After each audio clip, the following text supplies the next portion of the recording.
हरि ओम श्री गुरुभ्यो नमः। हरि ओम। ओम भद्रं कर्णेभिः शृणुयाम देवाः, भद्रं पश्येमाक्षवीर्यजत्राः, स्थिरैरङ्गैः स्तुष्टुवागुंसस्तनूभिः व्यशेम देवहितं यदायुः। स्वस्ति न इन्द्रो वृद्धश्रवाः, स्वस्ति नः पूषा विश्ववेदाः, स्वस्ति नस्तार्क्ष्यो अरिष्टनेमिः, स्वस्ति नो बृहस्पतिर्दधातु। ॐ शान्ति शान्ति शान्तिः। ॐ सहना भवतु, सहनौ भुनक्तु, सह वीर्यं करवावहै, तेजस्विनावधीतमस्तु मा विद्विषावहै। ॐ शान्ति शान्ति शान्तिः। सदाशिवसमारम्भां शङ्कराचार्यमध्यमाम् अस्मदाचार्यपर्यन्तां वन्दे गुरुपरम्परां। श्रुतिस्मृतिपुराणानाम् आलयं करुणालयं नमामि भगवत्पादं शङ्करं लोकशङ्करम्।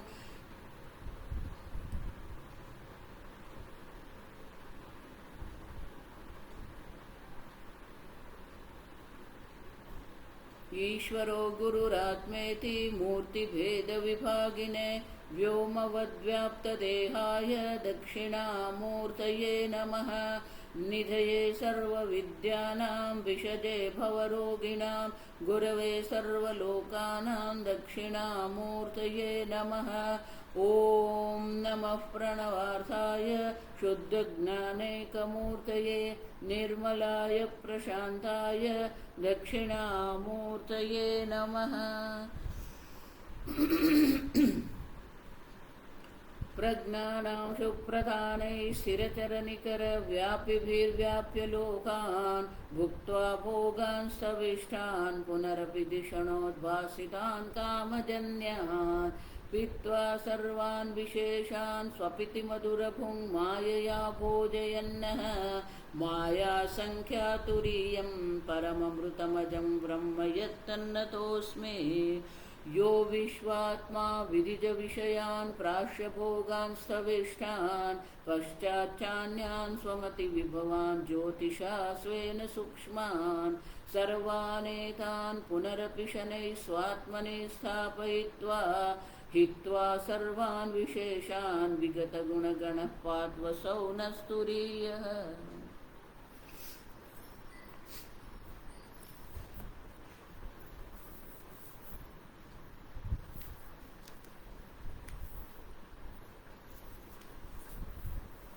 नंबर 61 कारिका नात्मानं न परांश्चैव नात्मानं न परांश्चैव न सत्यं नापि चानृतं न सत्यं नापि चानृतं प्राज्ञः किञ्चन संवेत्ति प्राज्ञः किञ्चन संवेत्ति तुर्यं तत्सर्वदृक् सदा तुर्यं तत्सर्वदृक् सदा।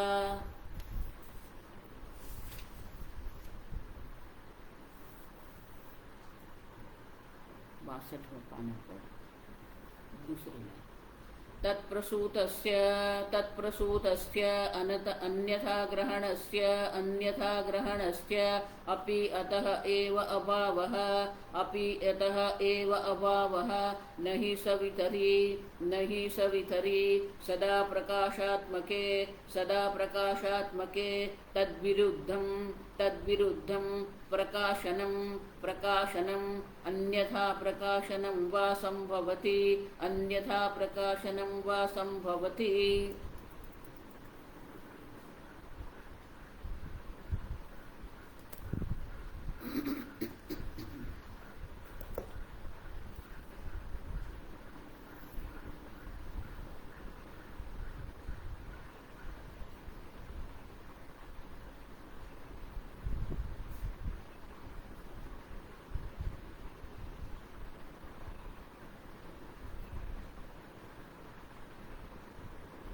तुरीयं तत्सर्वदृक् सदा।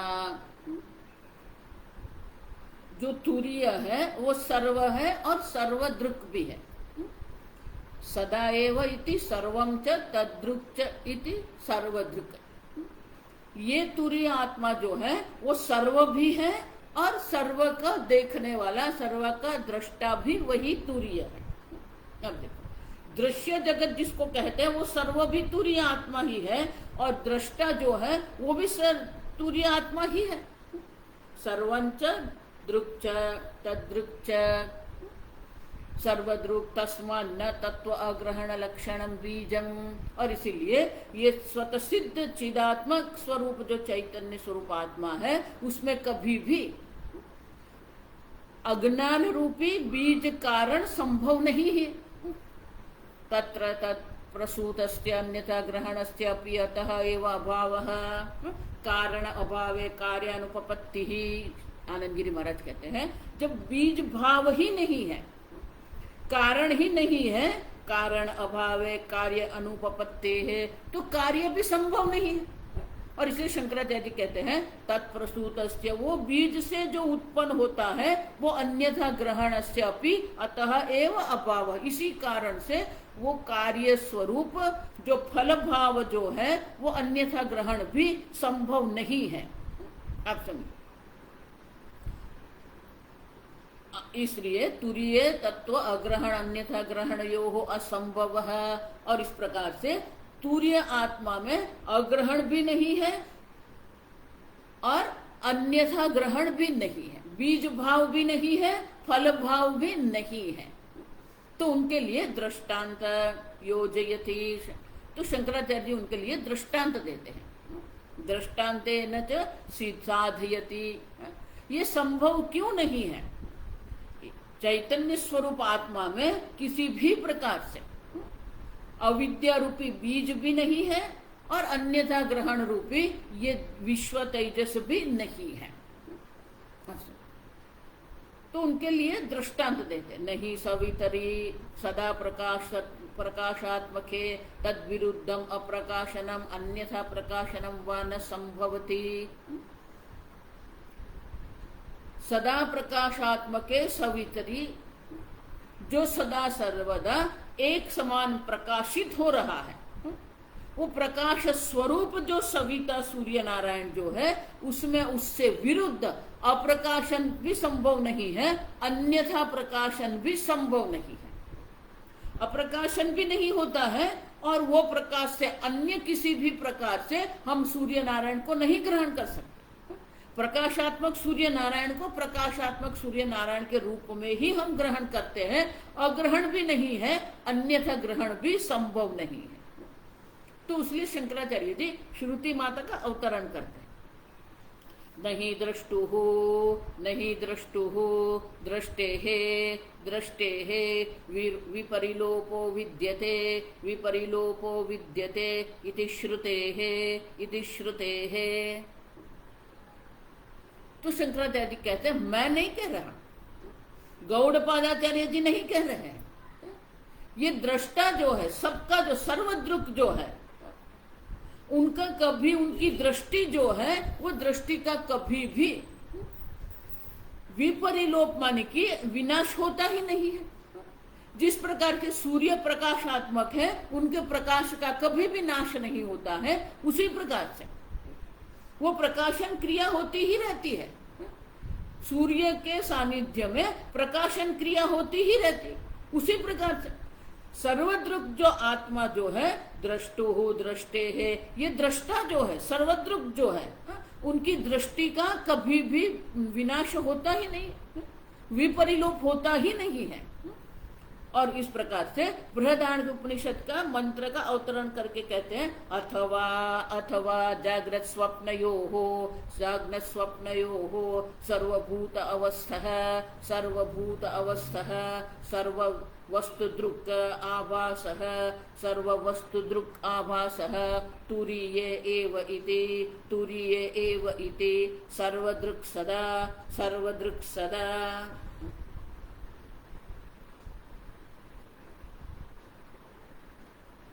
शंकराचार्य जी कहते हैं अथवा, सर्वदृक् सदा जो है उनका शंकराचार्य जी अथवा अन्य अर्थ दे रहे हैं।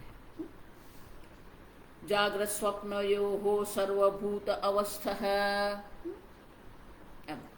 जागृत और स्वप्न अवस्था में, जो जागृत जगत में और स्वप्न जगत में जितने भी सर्वभूत अवस्था है, सर्वभूतों में जो रहता है,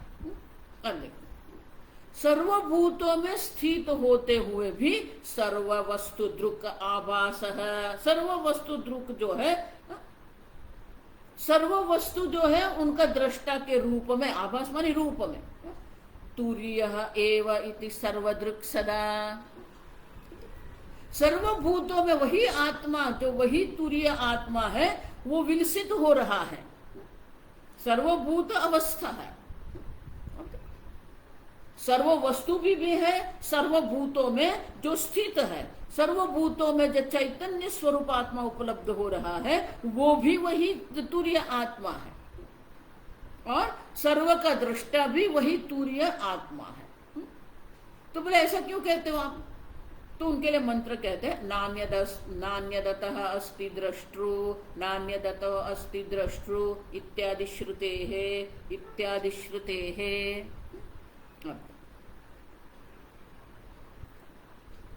नान्यद अतः अस्ति द्रष्टु, ब्रह्म से भिन्न कोई दृष्टा है ही नहीं। सर्वभूत में रहकर भी जो सर्व जगत को अनुभव कर रहा है, वो भी तुरीय आत्मा है। अब देखो, सर्वभूतों में जो अभिव्यक्त हो रहा है, वो जो दृष्टा है, वो इससे अन्य नहीं है, न अन्यथा। आप ये तुरीय आत्मा जो दृष्टा है, उससे भिन्न अन्य कोई दृष्टा ही नहीं है।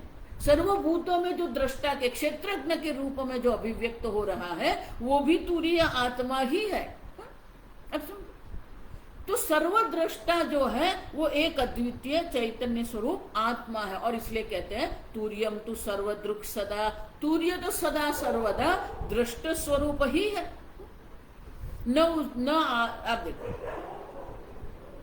प्राज्ञ जो है वो न किंचन संवेत्ति, प्राज्ञ किसी को भी नहीं जानता है, और ये तुरीय आत्मा उससे बिल्कुल विपरीत है, विरुद्ध है, सबको जानने वाला है, सबका दृष्टा है।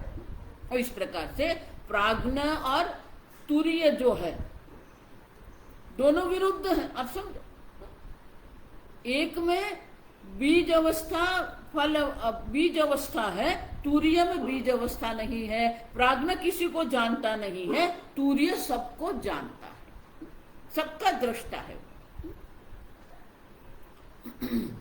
तो बोले तुरीय सबका दृष्टा है, आप कह रहे हो, प्राज्ञ कुछ भी नहीं जानता है, आप कह रहे हो, लेकिन एक समानता दोनों में है, और इसीलिए दोनों को जो आप कह रहे हो दोनों विरुद्ध है, वो ठीक नहीं है। और इसलिए शंकराचार्य स्वयं ये प्रश्न उठाते हैं। तो आनंद गिरी महाराज कहते हैं,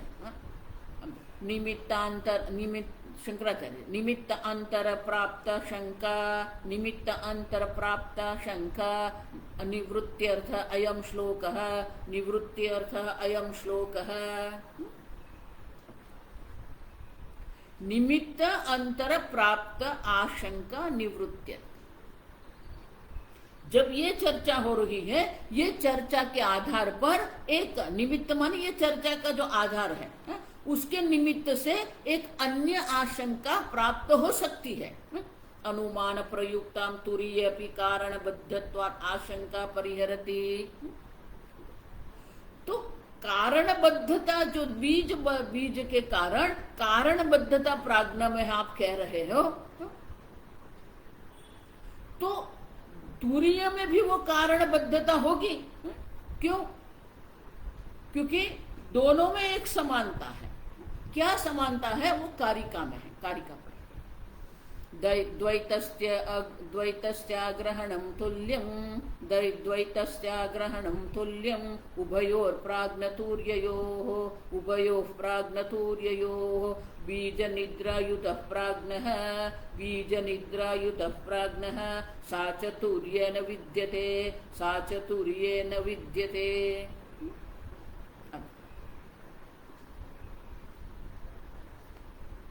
विमतं कारणबद्धं द्वैत अग्रहणत्वात् प्राज्ञवत् अनुमानम् एव दर्शयति। विमतम मानी कि विरुद्ध मत जो है, अन्य मत के अनुरूप कारणबद्धम द्वैत अग्रहणत्वात्। द्वैत जो अन्यथा ग्रहण जो है वो द्वैत का वहां पर किसी प्रकार से ग्रहण नहीं है, और इसी कारण कारणबद्धम द्वैत अग्रहणत्वात्, द्वैत का ग्रहण न होने से प्राज्ञ में मात्र कारणबद्धता है। तो जिस प्रकार से द्वैत का ग्रहण न होने से कारणबद्धता ही प्राज्ञ में है, उसी प्रकार से तूर्य में भी द्वैत ग्रहण नहीं है, तो उसमें भी कारणबद्धता आ जाएगी। और इसलिए श्लोक में कहते हैं, तकारिका कहते हैं, द्वैतस्य अग्रहणम तुल्यम उभयोः प्राज्ञ तूर्ययोः। प्राज्ञ और तूर्य आत्मा दोनों में ये समानता है। द्वैतस्य अग्रहणम, अब दोनों में द्वैत का जो अग्रहण है वो समान है। अब दोनों में जब ये समान है, अब देखो, तो फिर आप क्यों कहते हो कि ये तूर्य में कारणबद्धता नहीं है? तो उनका उत्तर देते हो, कहते हैं बीज निद्रा युत प्राज्ञ है। प्राज्ञ में बीज भी है और निद्रा भी है। साच तूर्य न विद्यते, वो तूर्य आत्मा में नहीं है। बीज भाव भी नहीं है, निद्रा भी नहीं है। आप समझो, शंकराचार्य जी उनकी व्याख्या करते हैं, भाष्य पढ़ेंगे। कथम द्वैत अग्रहणस्य तुल्यत्वात्, कथम द्वैत अग्रहणस्य तुल्यत्वात् कारणबद्धं प्राज्ञः कारणबद्धत्वं प्राज्ञस्य एव कारणबद्धत्वं प्राज्ञस्य एव न तुरीयस्य इति प्राप्त आशंका निवर्त्यते। दोनों में द्वैत अग्रहण समान होने पर भी आप क्यों कहते हो कि प्राज्ञ का कारणबद्धत्व है और तूर्य का कारणबद्धत्व नहीं है? तो उसका कारण देते हुए आगे के पंक्ति में कहते हैं बीज निद्रा युतः प्राज्ञ। तो शंकराचार्य जी उसके भाष्य यस्माद् बीज निद्रा युतः तत्व अप्रतिबोधः निद्रा सा एव च विशेष प्रतिबोध प्रसवस्य बीजं सा बीज निद्रा तया युतः प्राज्ञः। तो गौड़पादाचार्य जी कहते हैं ये प्राज्ञ जो है, प्राज्ञ में भी द्वैत का ग्रहण नहीं है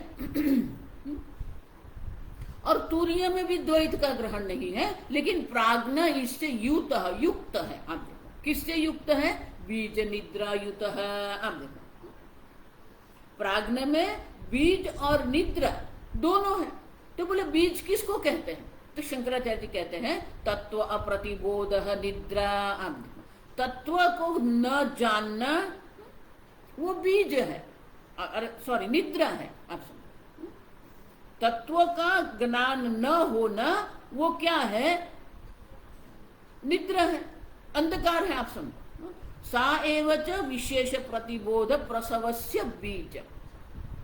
समझ गए? प्राज्ञ जो है प्रकर्षेण अज्ञत्वात् प्राज्ञ है, वो किसी को नहीं जानता, किंचन न जाना। मानी कि तत्व अप्रबोधन है उसमें, वो तत्व स्वरूप को जानता नहीं है, उसे निद्रा हम कहते हैं। और वो निद्रा जो है, तत्व का जो अज्ञान है, वो क्या करता है? विशेष प्रतिबोध प्रसवस्य, तत्व का प्रतिबोध नहीं है, लेकिन वो निद्रा जो है वो किसका बीज बनेगा? विशेष प्रतिबोध माने कि अन्यथा ग्रहण का बीज भी वही है। अब देखो, प्राज्ञ में अज्ञान भी है, अप्रतिबोध भी है, और अप्रतिबोध जो है विशेष प्रतिबोध का कारण बीज भी है।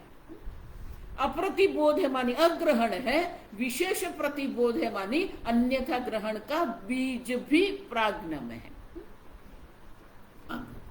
सा बीज निद्रा, वो बीज निद्रा है। तथा तया युतः प्राज्ञः, वो दोनों से युक्त ये प्राज्ञ है।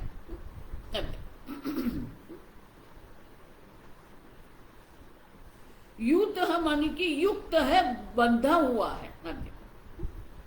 तो अज्ञान भी है और अज्ञान के कारण अन्यथा ग्रहण भी है, और दोनों से बंधा हुआ ये प्राज्ञ है। और ये तुरीय है, वो क्या है?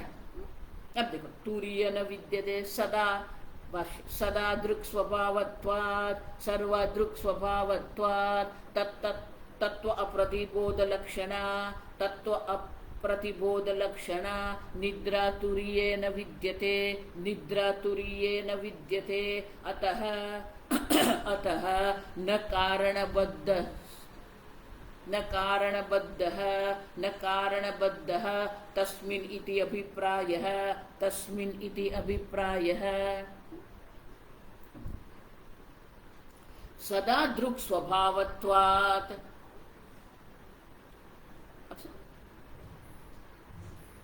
तो आप जो अनुमान कर रहे हैं कि द्वैत का अग्रहण सामान्य तुल्य होने के कारण, समान होने के कारण प्राज्ञ और तुरीय दोनों एक ही है। आप एक विशेषता क्यों दर्शाते हो? तो हमने कहा कि निद्रा जो है वो प्राज्ञ में है, तत्व अप्रतिबोध भी है, विशेष प्रतिबोध का बीज भी प्राज्ञ में है, लेकिन तुरीय में सदा दृक् स्वभाव तत्व अप्रतिबोध लक्षणा, निद्रा तुरीये न विद्यते। तुरीय आत्मा में तत्व अप्रतिबोध लक्षणा जो निद्रा है, वो तुरीय आत्मा में नहीं है। अब समझो, किसी भी प्रकार से तुरीय आत्मा, क्यों? तुरीय से विशुद्ध चित्त धातु प्रसाधान प्रमाण बाधात। आप देखो, किसी भी प्रमाण से आप जो ये है, आप देखो, अनुमान कर रहे हैं ना कि प्राज्ञ में भी द्वैत का अग्रहण है और तुरीय में भी अद्वैत का अग्रहण है। तो ये निमित्त अंतर जो आप कह रहे हो, आशंका जो है, वो शंका के निवारण के लिए कहते हैं कि प्राज्ञ जो है वो बीज भाव और अज्ञान से बंधा हुआ है, जुड़ा हुआ है। लेकिन तुरीय जो आत्मा जो है, अब देखो, तुरीयस्य, आप क्यों कहते हो कि तुरीय में वो नहीं है? क्योंकि तुरीय क्या है? विशुद्ध धातुत्व प्रसाधन प्रमाण बाधात कालत्य अपदिष्ट हेतु सदा। आप देखो, सदा सर्वदा ये आत्मा जो है सर्वद्रुक है। विश्व है तब भी सर्वद्रुक है, तेजस है तभी सर्वद्रुक है, प्राज्ञ है तब भी वो आत्मा, तुरीय आत्मा तो सर्वद्रुक समान है। अब देखो, कोई प्रमाण की अपेक्षा है ही नहीं। चैतन्य स्वरूप आत्मा को किसी भी प्रमाण की अपेक्षा नहीं है। आप सब उतना ही नहीं, साधन व्याप्ति ही तुरीय से उत्तर भावी कार्य अपेक्षया नियत प्राग भावित्व अभावात। अविद्या जो है वो पहले अविद्या होनी चाहिए, फिर अप्रतिबोध हो तो विशेष प्रतिबोध की संभावना है। अब जब अप्रतिबोध ही नहीं है, आप देखो, तो अप्रतिबोध न होने के कारण प्राग पहले नहीं है। अब देखो, निद्रा जिसको कहते हैं, अप्रतिबोध कहते हैं, उसका ही, उनका ही हमने निराकरण कर दिया। अब वो नहीं है तो विशेष प्रतिबोध की कोई संभावना नहीं है। और इसीलिए बीज भाव भी नहीं है। जब अज्ञान है तो बीज भाव है, जब अप्रतिबोध नहीं है, अप्रतिबोध नहीं है तो विशेष प्रतिबोध की भी कोई संभावना, विशेष प्रतिबोध के बीज की भी कोई संभावना नहीं। अतः न कारणबद्ध तस्मिन् इति अभिप्राय है। और इसीलिए ये तुरीय आत्मा जो है उसमें कारणबद्धता, कारण का बंधन नहीं है। प्राज्ञ में कारण का बंधन है, क्योंकि अज्ञान है, अज्ञान के कारण विशेष प्रतिबोध का बीज वो बन गया है प्राज्ञ। लेकिन तुरीय आत्मा में कारण के कारण का बंधन नहीं है। कारणबद्ध मानी कारण का बंधन वो तुरीय आत्मा में नहीं है। और इसीलिए भले द्वैत अग्रहण सामान्य होते हुए भी प्राज्ञ में निद्रा और बीज दोनों है, अप्रतिबोध भी है, विशेष प्रतिबोध का बीज भी है, और तुरीय में वो दोनों नहीं है। अब तो उनका अर्थ क्या हुआ? कार्य कारण बद्धौ तौ इत्यादि श्लोकार्थम अनुभव अवष्टम्भेन प्रपंचयति। तो अब आगे की जो कारिका है, वो कारिका किसके लिए है? तो शंकराचार्य जी नहीं कहते, आनंद गिरी महाराज कह रहे हैं कार्य कारण बद्धौ तौ, स्वप्न और जागृत दोनों जो है कार्य और कारण दोनों से बंधे हुए हैं। तौ इत्यादि श्लोक उत्तम अर्थम अनुभव अवष्टम्भेन प्रपंचयति। तो बोले आप जो ये कह रहे हो वो कैसे हो सकता है? अनुभव, गौड़पादाचार्य जी, अनुभव से सिद्ध बात है। श्रुति स्मृति विद्वत अनुभव। देखो तर्क की दृष्टि से देखते हैं ना, तो दो बात होती है। अगर ऐसी कोई अवस्था है जहां द्वैत का अनुभव हमें नहीं है, एक बार भी हमें यह अनुभव हुआ कि द्वैत नहीं है, तो उनका अर्थ ये हो गया द्वैत सत्य नहीं है। उसी प्रकार से आप समझो, अगर अन्य किसी को यह अनुभव होता है, तुरीय आत्मा जो है, तो विद्वत अनुभव से भी हम सिद्ध कर सकते हैं कि ये जो कहा गया है वो योग्य है। देखो इसलिए भगवान भी क्या करते हैं, ज्ञानी के लक्षण दर्शाते। क्यों ज्ञानी के लक्षण दर्शाते हैं? ज्ञानी के लक्षण माने कि विद्वत अनुभव है। विहाय कामान्य सर्वान् पुमां चरति निस्पृहः निर्ममः निरहंकार स शांतिमधिगच्छति। ये विद्वत अनुभव है। इसी जगत में वो विचरण कर रहा है।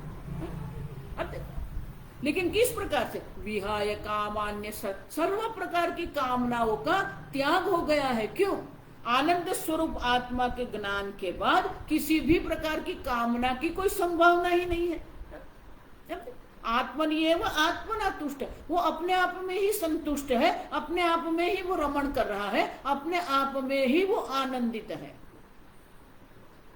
और इसीलिए अन्य किसी भी प्रकार की कोई कामना न होते हुए भी ये जगत में वो विचरण करते रहते हैं।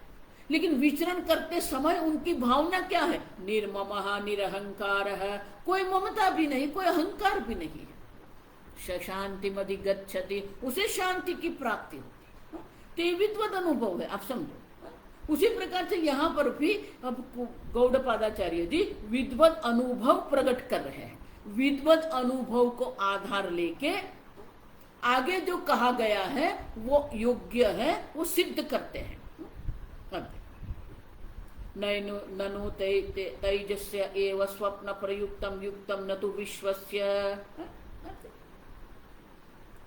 तो ये कारिका में कहते हैं स्वप्न निद्रा युतो। आप समझो कारिका पर स्वप्न निद्रा युतो युतावादो, स्वप्न निद्रा युतावादो, प्राज्ञस्त्व स्वप्न निद्रया, प्राज्ञस्त्व स्वप्न निद्रया, न निद्रां नैव च स्वप्न,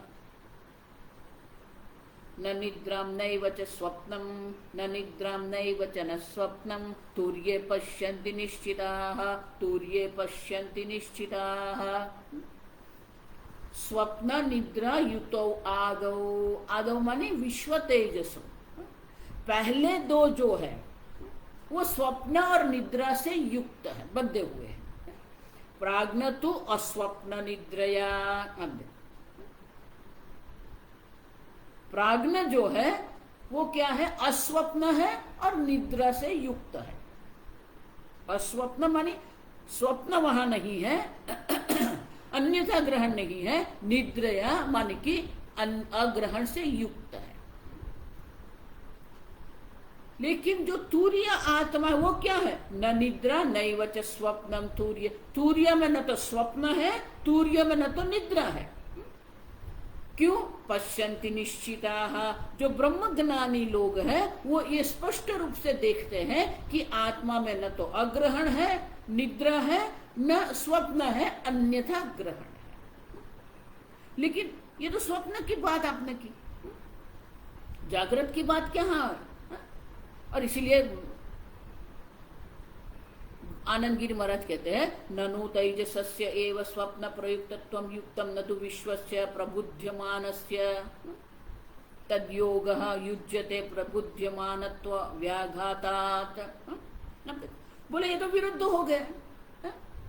आदौ जब आप कहते हैं तो आदौ तो विश्व और तेजस दो है, लेकिन आपने तो स्वप्न शब्द का प्रयोग किया है, और स्वप्न जो है तैजसस्य एव स्वप्न प्रयुक्तम, तैजस ही स्वप्न प्रयुक्त है। विश्व जो है वो तो प्रबुद्धमान जागृत अवस्था अभिमानी है, तैजस है वो स्वप्न अवस्था अभिमानी है, और जागृत अवस्था अभिमानी जो है वो विश्व है। तो उनके लिए स्वप्न शब्द का प्रयोग करना वो विरोध हो जाएगा। अब देखो, कथम विशेषण विश्व तेजसो स्वप्न निद्रयुतो इति, तो फिर ये विश्व आदौ मन की विश्व तेजस दोनों जो है वो स्वप्न और निद्रा से बंधे हुए हैं, ये आप कैसे कह सकते हो? अब देखो, क्योंकि स्वप्न तो तेजस का है ना, तेजस स्वप्न अवस्था अभिमानी है। और इसके लिए शंकराचार्य स्वयं दृष्टांत देते, तत्र स्वप्न शब्दार्थमाह, शंकराचार्य जी उनके लिए दृष्टांत देके हमें समझाते हैं भाष्य में। स्वप्नः अन्यथा ग्रहणं सर्पः इव रज्ज्वां निद्रा उक्ता तत्व अप्रतिबोध लक्षणं तमः इति, तत्व अप्रतिबोध लक्षणं तमः इति। ताभ्यां स्वप्न निद्राभ्यां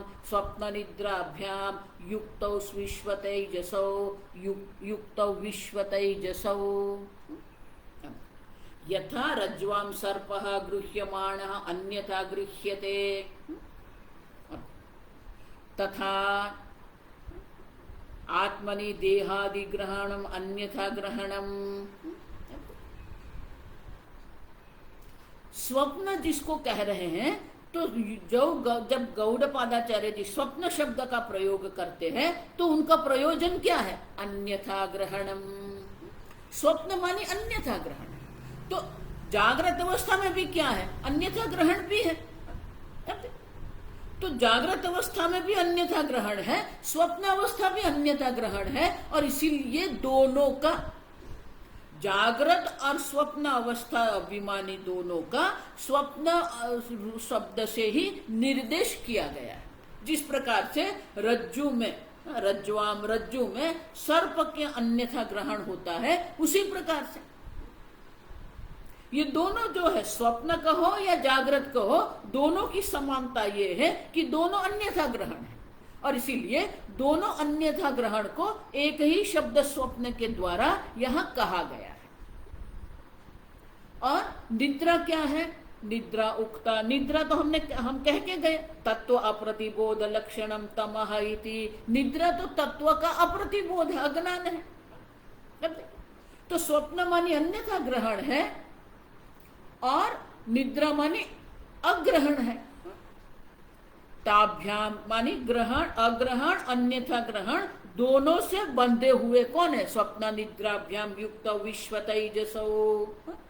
विश्व और तेजस जो है, स्वप्न अवस्था अभिमानी, जागृत अवस्था अभिमानी जो है, वो ये दोनों से युक्त है। अन्यथा ग्रहण भी है, अग्रहण भी है। अब देखो, अतः तौ कार्य कारण बद्धौ इति उक्तौ, और इसीलिए दोनों को कार्य और कारण से बद्ध है ऐसा कहा गया है। लेकिन जो प्राज्ञ जो है वो क्या है? प्राज्ञस्तु प्राज्ञस्तु स्वप्नवर्जित स्वप्नवर्जित केवलया एव निद्रया युतः इति केवलया एव निद्रया युतः इति कारणबद्धः इति उक्तम कारणबद्धः इति उक्तम। और ये प्राज्ञ जो है वो स्वप्न वर्जित माने कि अन्यथा ग्रहण रहित है, लेकिन केवलया एव निद्रया युतः, केवल निद्रा माने अज्ञान से ही बद्धा हुआ है और इसीलिए कारणबद्ध है ऐसा हम कहते हैं। विश्व और तेजस जो कार्य कारण से बंधे हुए हैं, लेकिन प्राज्ञ जो है मात्र और मात्र कारण से ही बंधा हुआ है। अब देखो तो तुर्य क्या है? न उभयं पश्यन्ति तुर्ये न उभयं पश्यन्ति तुर्ये निश्चिताः निश्चिताः ब्रह्मविदः ब्रह्मविदः विरुद्धत्वात् विरुद्धत्वात् सवितरि इव तमः सवितरि इव तमः। न उभयं पश्यन्ति तुर्ये निश्चिताः ब्रह्मविदः। जो ब्रह्मज्ञानी लोग जो है, जो विद्वत जन है, जिसने ये निश्चय किया है तुरीय में अग्रहण भी नहीं है अन्यथा ग्रहण भी नहीं है, वो लोग ये देखते हैं कि तुरीय में न तो निद्रा है मानी अग्रहण है, तुरीय में तो स्वप्न है अन्यथा ग्रहण है। तो ये विद्वत अनुभव है। अब देखो तो बोले ऐसा क्यों है? सवितरी इव तमः, जिस प्रकार से सूर्य में तमः अंधकार नहीं हो सकता है, अज्ञान तत्कार्ययोः नित्य विज्ञप्ति रूपे तुरीय विरुद्धत्वात्। नित्य विज्ञप्ति स्वरूप जो आत्मा जो है, नित्य चैतन्य स्वतः सिद्ध स्वप्रकाश स्वरूप चैतन्य आत्मा जो है, उसमें अज्ञान और अज्ञान के कार्य, अज्ञान माने अग्रहण, उनके कार्य अन्यथा ग्रहण, दोनों की संभावना नहीं है। आप जिस प्रकार से सूर्य में अंधकार नहीं होता है, उसी प्रकार से नित्य विज्ञप्ति स्वरूप जो चैतन्य आत्मा है, उसमें न अग्रहण है न अन्यथा ग्रहण। तुर्ये वस्तुतः न अविद्या तत्कार्ययोः संगति अस्ति। और इस प्रकार से तुर्य में न तो अग्रहण है न अन्यथा ग्रहण है, इसीलिए सिद्ध करते शंकराचार्य। अतः न कार्य कारण बद्धः इति उक्तः, अतः न कार्य कारण बद्धः इति उक्तः तुरीयः तुरीयः। अतः अतः माने क्या है? तुरीय आत्मा किसी भी प्रकार से कार्य कारण से बंधा हुआ नहीं है, क्योंकि कार्य कारण से उनका किसी भी प्रकार से संपर्क भी नहीं है। जिस प्रकार से सूर्य में अंधकार की कोई संभावना नहीं है, उसी प्रकार से तुरीय आत्मा में निद्रा माने कि अग्रहण अज्ञान की भी कोई संभावना नहीं है, और अज्ञान से उत्पन्न अज्ञान के जो कार्य जो है वो कार्य की भी संगति नहीं है। देखो इसलिए न जायते म्रियते वा कदाचित जो है ना, उसमें ये कदाचित शब्द का महत्व है, लोग ये देखते नहीं है। आत्मा का कदाचित माने कि कभी भी जन्म नहीं हुआ है, बाद में आपका जन्म नहीं होगा और अभी जन्म मृत्यु हो रहा है, ऐसा नहीं है। अब समझो ठीक से, आप जब आपको जन्म वाले मान रहे हैं तब भी आपका जन्म हुआ ही नहीं है, आपकी कभी भी मृत्यु नहीं हुई है। अभी जन्म मृत्यु वाला है और फिर वो जन्म मृत्यु से मुक्त हो जाएगा, ऐसा नहीं है, ये वेदांत नहीं है। अब समझो अज्ञान काल में भी आप समझो, अज्ञान अवस्था जिसको कहते हैं, तब भी आप तो कौन है? नित्य विज्ञप्ति स्वरूप है, नित्य चैतन्य स्वरूप आत्मा आप है। हम देखेंगे क्षेत्रज्ञम चापि माम विद्धि सर्व क्षेत्रेषु भारत। शंकराचार्य जी विस्तृत रूप से वहां भाष्य लिखते हैं कि अज्ञान की कोई संभावना ही नहीं है, स्वतः सिद्ध स्वप्रकाश चैतन्य आत्मा में अज्ञान की संभावना नहीं है। आप देखो, जब अज्ञान ही नहीं है तो अज्ञान के कार्य की संभावना कहां से आएगी? अब देखो, इसीलिए बहुत सारे महात्मा जो है ना, ये अज्ञानी जन है, ये संसारी लोग है, नहीं। कौन अज्ञानी है? अब तत्व ज्ञान की दृष्टि से देखते हैं तो कोई अज्ञानी है ही नहीं, सर्व ब्रह्म मात्र है। कोई संसारी है ही नहीं, सर्व ईश्वर मात्र है। तत्व दृष्टि से अगर विद्वत अनुभव का निश्चय हम देखते हैं तो विद्वत अनुभव की दृष्टि से सर्व क्या है? ब्रह्म मात्र है। सर्वत्र ईश्वर का दर्शन है। इसीलिए भगवान क्या कहते हैं? सर्वत्र समदर्शन है। अब देखो, शुरू मित्र उदासीन मध्यस्थ द्वेष्य बंधुषु साधुष्वपि पापिषु सर्वत्र समदर्शन है। अब समझ, इतने ही प्रकार के संबंध आपके जीवन में संभव है। जो मनुष्यों के साथ आप व्यवहार कर रहे हैं उसमें इसी प्रकार के संबंध हो, सुहृत, मित्र, अरि, शत्रु, उदासीन, मध्यस्थ, द्वेष्य, बंधुषु। द्वेष करने वाला बंधु, आप संबंधी, साधु, पापी। लेकिन जिसने ये तत्व दृष्टि प्राप्त कर ली है, सर्वत्र वो सम ब्रह्म का दर्शन करता है। विद्या विनय संपन्ने ब्राह्मणे गवि हस्तिने शुने चैव स्वपाके च पंडितः समदर्शिनः। जो पंडित है, जिसने ये तत्व दृष्टि प्राप्त कर ली है, जो जिसको ये सम्यक दर्शन हो रहे हैं, उनकी दृष्टि से तो ब्रह्म मात्र है।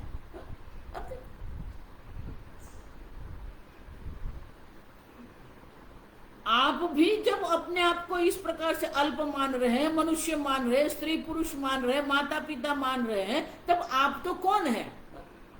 नित्य निरंतर निर्विकारी चैतन्य स्वरूप आत्मा आप है। आप समझो, सदा सर्वद्रुक क्यों कहते हैं? आप समझो, अब अभी भी आप सर्वद्रुक ही है। और इसीलिए शंकराचार्य जी कहते हैं न कार्य कारण बद्ध इति उक्तः तुरीयः।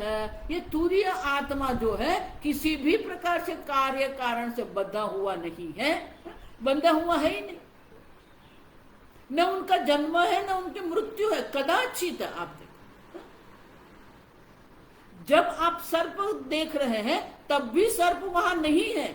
भले आप सर्प से भयभीत हो रहे हैं, भले आपके हृदय की धड़कन बढ़ गई है, फिर भी वहां सर्प नहीं है। आप समझो, उसी प्रकार से ये जगत की प्रतीति हो रही है आपको,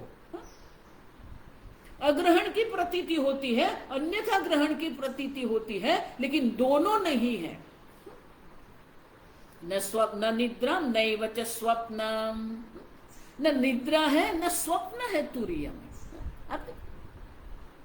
अब वो तुरीय आत्मा है पश्यन्ति निश्चिताः, जिसने इस प्रकार से निश्चय किया है कि मैं वो तुरीय आत्मा हूं जिसमें न अज्ञान है, अग्रहण है, न अन्यथा ग्रहण।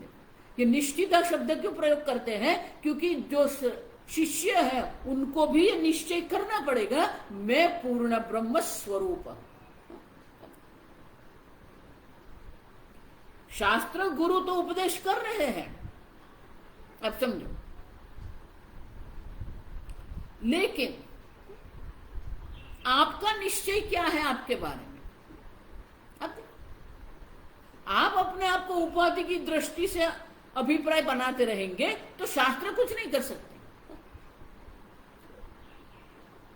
और इसीलिए जो ब्रह्मज्ञानियों का निश्चय जो है, निश्चय मानी उनका अनुभव है कि आत्मा में, तुरीय आत्मा में न अग्रहण है न अन्यथा ग्रहण है। और इस प्रकार से विद्वत जन का अनुभव यहाँ तुरीय आत्मा में निद्रा और स्वप्न नहीं है, ऐसा जो उनका अनुभव है वो अनुभव यहाँ सिद्ध करते हैं।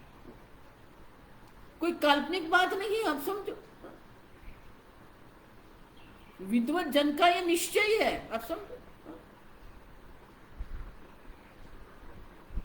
निश्चिताः ब्रह्मविदः, ब्रह्मज्ञानी जन जो है, निश्चिताः ब्रह्मविदः, ब्रह्मविदों का निश्चय है ये, वो निश्चित है कि तुरीय में कार्य कारण बद्धता नहीं है।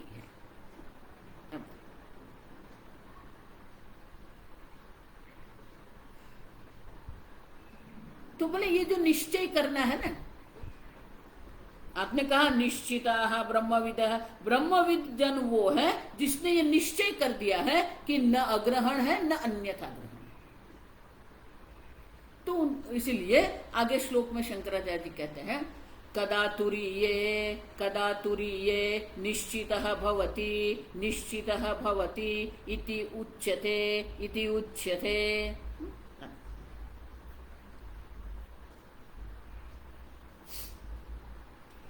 तो बोले कब ऐसा होगा निश्चय?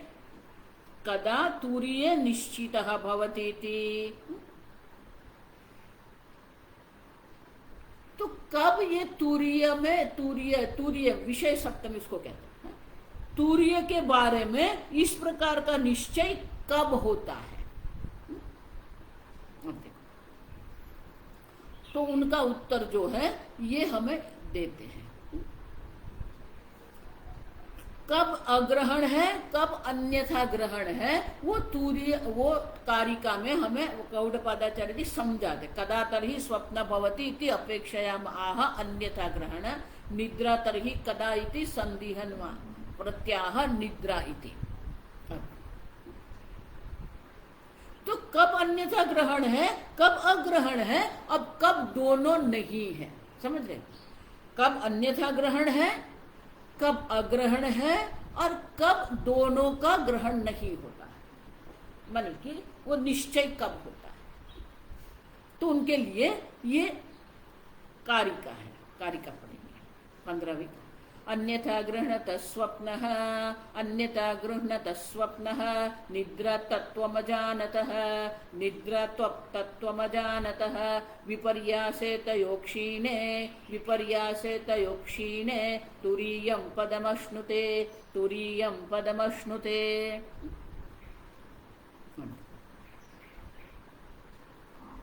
तो कदा तुरीय निश्चितः भवति, कब वो तुरीय में निष्ठ हो जाए, वो निश्चय हो जाए। तो उनके पहले ये दो प्रश्न भी होना चाहिए, आप समझो। कदा स्वप्नः भवति और कदा निद्रानिष्ठः भवति। कब वो स्वप्ननिष्ठ होता, माने कि अन्यथा ग्रहण में निष्ठ होता है, और कब वो अग्रहण में निष्ठ होता है, वो भी प्रश्न है। वो दोनों प्रश्न का उत्तर पहले दो पाद में है। अब देखो, कदा स्वप्न भवति इति प्रश्नम परिहरति अन्यथा ग्रहणतः स्वप्न। तो शंकराचार्य जी उनके लिए भाष्य कि कब स्वप्ननिष्ठ ये होता है, कब वो निद्रानिष्ठ होता है, ये हम जान लेंगे। कब माने कैसे? तो फिर हमें समझ में आ जाएगा कि वो अपने निश्चय में तुरीय आत्मा में निष्ठ कब होता है। अब बस स्वप्न जागृति योहो, स्वप्न जागृति योहो, अन्यथा अन्यथा रज्ज्वां सर्पः इव, रज्ज्वां सर्पः इव गृह्णतः गृह्णतः तत्त्वं स्वप्नो भवति, तत्त्वं स्वप्नो भवति, निद्रा निद्रा तत्त्वम् अजानतः, तत्त्वम् अजानतः, तिसृषु अवस्थासु तुल्या तुल्या स्वप्ननिद्रयोः स्वप्ननिद्रयोः तुल्यत्वात् तुल्यत्वात् विश्वतैजसयोः विश्वतैजसयोः एकराशित्वम् एकराशित्वम्। स्वप्न जागरितयोः अन्यथा रज्ज्वां सर्प इव गृह्णतः।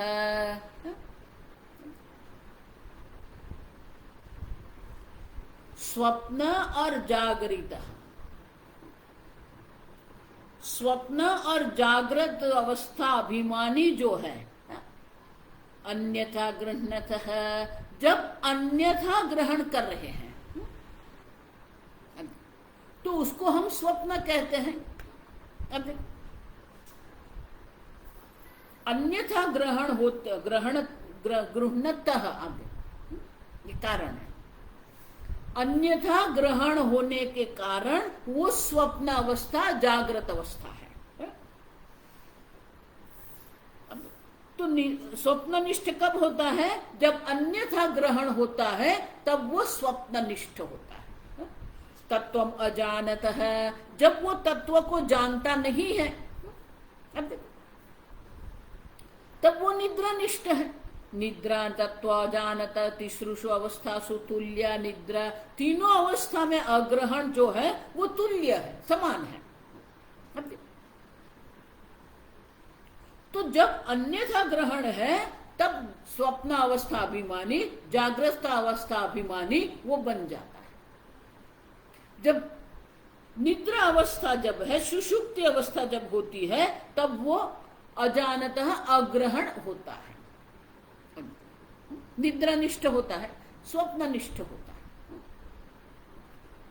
और स्वप्न निद्रयोः तुल्यत्वाद् विश्व तेजसोयोः, विश्व और तेजस दोनों में स्वप्न और निद्रा समान होने के कारण ही एक राशित्व माने एक स्वप्न शब्द से ही एक समूह में उनको रखा है। स्वप्न तेजस का एक समूह है और दूसरा प्राज्ञ का एक, दो है। आप तीन अवस्था है, लेकिन तीन अवस्था को गौड़पादाचार्य जी ने दो विभाग में विभाजित कर दिया है। एक विभाग जो है वो अन्यथा ग्रहण है, दूसरा विभाग जो है वो अग्रहण है। लेकिन अग्रहण विभाग जो है जिसमें मात्र अग्रहण है उसे प्राज्ञ कहते हैं, लेकिन अग्रहण मात्र प्राज्ञ में नहीं है। तिसृषु अवस्थासु, अग्रहण तो तीनों अवस्था में सामान्य है, लेकिन प्राज्ञ अवस्था में मात्र और मात्र अग्रहण है।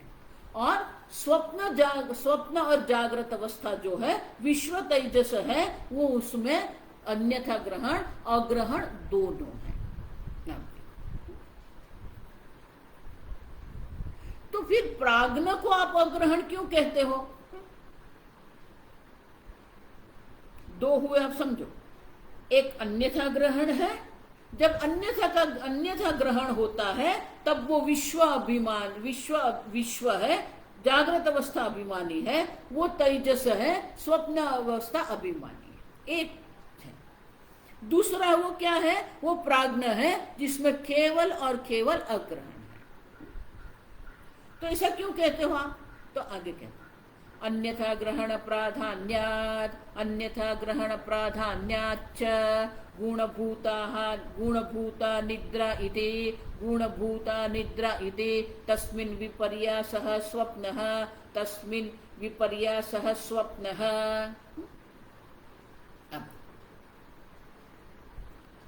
अन्यथा ग्रहण प्राधान्याच्च गुणभूता निद्रा इति, तो ये जो निद्रा जो है जागृत अवस्था स्वप्न अवस्था दोनों में जो है,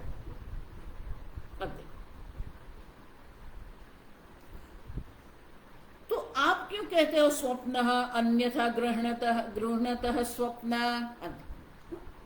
क्योंकि अन्यथा ग्रहण का प्राधान्य है, और निद्रा जो है अन्यथा ग्रहण प्राधान्याच्च अन्यथा ग्रहण।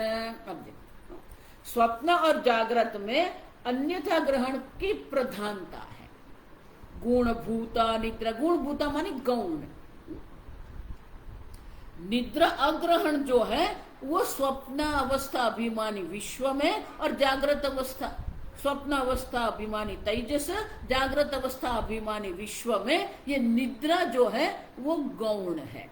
तस्मिन विपर्यासः स्वप्नः। आप देखो, तो उसका विरुद्ध है वो। आप समझो, अन्यथा ग्रहण जो है वो क्या है? विपरीत है, विरुद्ध है। अब जो तुरीय आत्मा का स्वरूप है उससे विपरीत ग्रहण यहां हो रहा है, उनकी प्रधानता वहां पर है। निद्रा तो सामान्य है सब में, अग्रहण सामान्य है, लेकिन जागृत अवस्था स्वप्न अवस्था में ये निद्रा गौण है, और ये जो विपर्यास मानी विरुद्ध विपरीत ग्रहण जो है, अन्यथा ग्रहण जो है वो प्रधान है। दो हो गए। स्वप्न जागृत में अन्यथा ग्रहण की प्रधानता है, प्राज्ञ अवस्था में अग्रहण की प्रधानता है। अब जो तीसरा जो है, और इसे शंकराचार्य जी कहते हैं तृतीये तु स्थाने तत्व अज्ञान लक्षण निद्रा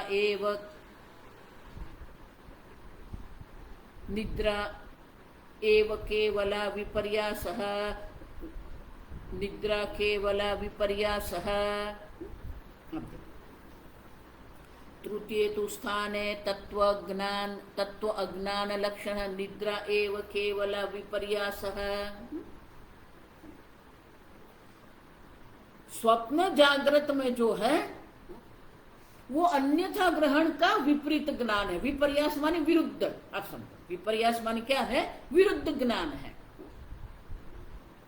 और प्राज्ञ जो है उसमें विरुद्ध ज्ञान क्या है? अज्ञान ही विरुद्ध है। आप समझो, हा?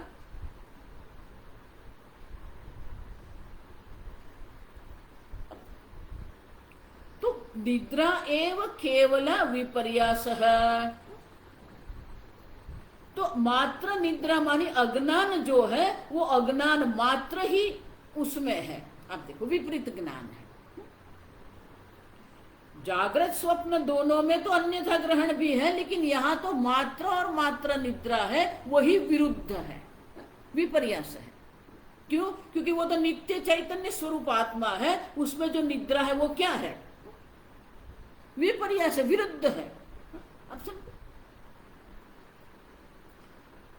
अब ये दोनों जो है, आप देखो,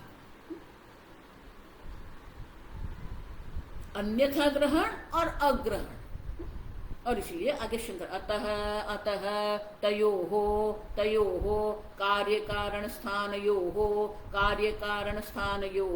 अन्यथा ग्रहण लक्षण विपर्यासे कार्य कारण बंध रूपे परमार्थ तत्व प्रतिबोधतः क्षीणे तुर्यं पदमश्नुते तदा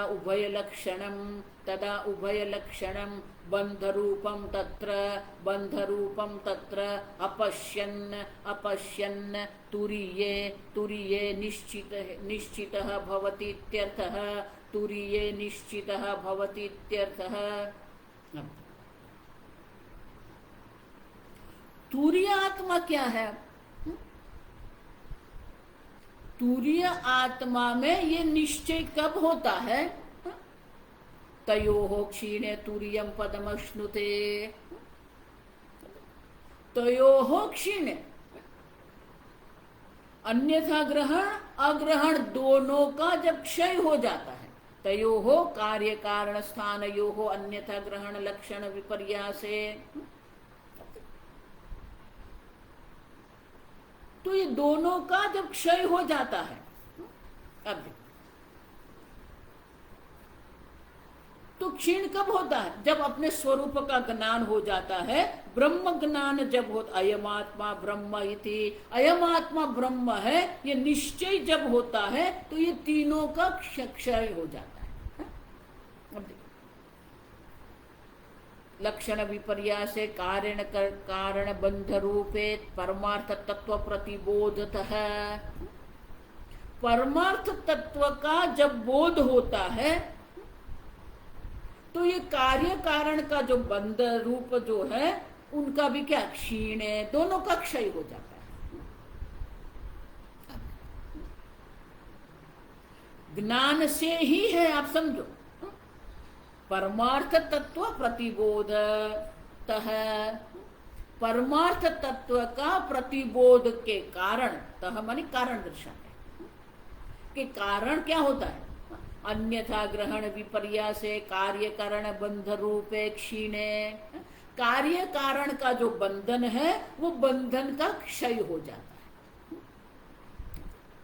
तूर्यम पदम अश्नुते, तब वो तूर्य पद का आनंद लेता है। अश्नुते मानी अपने तूर्य पद में वो निष्ठ हो जाता है, तूर्य पद में ही वो आनंद लेता है। तद उभय लक्षणम बंध रूपम तत्र अपश्यन, क्यों वो आनंद लेता है? क्योंकि बंध रूप उभय लक्षणम, दोनों अलक्ष ग्रहण अन्यथा ग्रहण दोनों जो है वो दोनों है ही नहीं। अपश्यन, वो देखता ही नहीं। आप देखो, न तो अग्रहण है न अन्यथा ग्रहण, ब्रह्म मात्र है। आप देखो, सर्वत्र ब्रह्म दर्शन है। दोनों कार्यकरण बंधन रूप जो है वो दोनों को वो न देखते हुए अपश्यन, तूर्ये निश्चितः भवति, कदा निश्चितः भवति? परमार्थ तत्व के ज्ञान से ये दोनों प्रकार के जब निवृत्ति हो जाती है तो दोनों को न देखते हुए, देखो इसलिए मैं कहती हूं तत्व ज्ञान की दृष्टि तो यही है कि ये जगत है ही नहीं, जो कुछ है ब्रह्म मात्र है। ज्ञाते द्वैतम न विद्यते, जब परमार्थ तत्व का ज्ञान होता है, प्रतिबोध होता है, तब क्या होता है? ये दोनों का क्षय, अग्रहण अन्यथा ग्रहण दोनों का क्षय हो जाता है। क्योंकि हम देखेंगे कारण नहीं रहेगा तो कार्य भी नहीं रहेंगे, और दोनों का क्षय होता है, तब ये तूर्य आत्मा में निश्चय होता है, मैं एक अद्वितीय ब्रह्म मात्र। तो निश्चय तो होगा, लेकिन निश्चय आपको करना है कि आप वो तूर्य आत्मा है जिसमें अग्रहण भी नहीं है, अन्यथा ग्रहण भी नहीं है। क्यों? क्योंकि वो तत्वबोध विपर्यास, विपर्यास माने क्या है? तत्वबोध से वो दोनों क्या है? विरुद्ध है। विरुद्ध, जिस प्रकार से प्रकाश और अंधकार विरुद्ध है, जब प्रकाश होता है तो अंधकार नहीं रहता है, उसी प्रकार से एक अद्वितीय तत्व का ज्ञान जब हो जाता है तो ये जो अग्रहण अन्यथा ग्रहण जो विरुद्ध जो है, विपर्यास जो है, वो उनकी भी निवृत्ति हो ही जाती है। और जब ये निवृत्ति हो जाती है तो ये निश्चय हो जाता है कि एक अद्वितीय अयम आत्मा ब्रह्म सर्वम ही एतद् इदगुम ब्रह्म एव। हम देखेंगे, ये श्रुति माता का वाक्य है। यहाँ जो कुछ है सर्व ब्रह्म मात्र है, न अग्रहण है न अन्यथा ग्रहण है। न स्वप्न अवस्था अभिमानी तेजस है, न जागृत अवस्था अभिमानी विश्व है, न सुषुप्ति अवस्था अभिमानी प्राज्ञ है, मात्र और मात्र तूर्य आत्मा।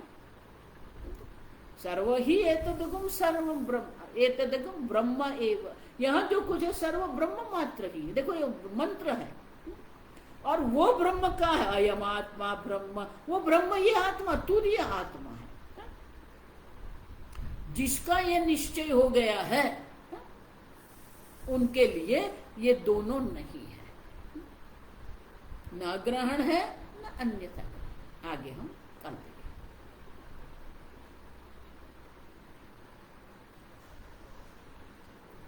ओम असतो मा सद्गमय तमसो मा ज्योतिर्गमय मृत्योर्मा अमृतंगमय। ओम पूर्णमदः पूर्णमिदं पूर्णात् पूर्णमुदच्यते पूर्णस्य पूर्णमादाय पूर्णमेवावशिष्यते। ओम शांति शांति शांति। हरि ओम श्री नमः। हरि ओम।